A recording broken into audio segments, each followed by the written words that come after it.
Hi, I'm Ixta and I'm here at Riverford showing you how to make my Chiles Rellenos with a Salsa Roja Risotto, which is available as a Riverford recipe box now. So in the box you're going to find everything you need to make this beautiful dish. First, get your rice cooking and then start on your Salsa Roja. Start by chopping your onion. So while you're making the salsa, get the peppers in the oven to grill and you want to cut a slit across the top like this.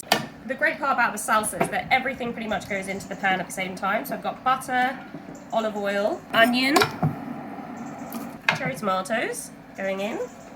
Just keep those whole. Roughly chop the chili. We're also going to go in with some spices. So we've got coriander seed, some smoked paprika, and some cumin seeds. Plenty of salt. And if you have any dried chilies at home, like habanero or ancho or chipotle or cascabel, then add those in and you can blitz them in later as well. So you just want to keep cooking this salsa until the onions are soft and golden brown and until the tomatoes start to soften and split open. While the salsa is cooking away, prepare the filling for your peppers. So I've got a mix of mozzarella and feta. Just crumble them into small pieces and then mix them together. So now I'm going to stuff the peppers, so get them onto a flat baking tray, preferably one that's not too thin and that won't sort of warp under the heat of the grill.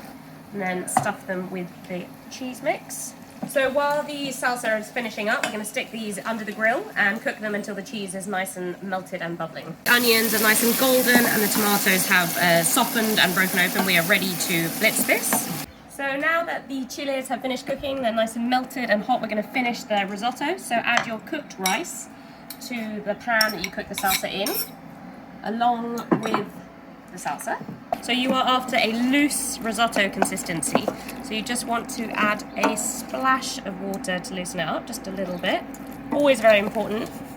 Check for seasoning. Delicious, but needs a little bit more salt. And then we're ready to plate. So get that risotto onto your platter. Pop a couple of the peppers on there.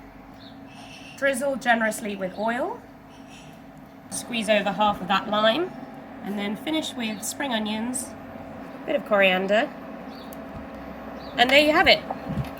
My Chiles Rellenos with a Salsa Roja Risotto, inspired by two of my favorite dishes, risotto and Chiles Rellenos. And this is available as a recipe kit with Riverford now.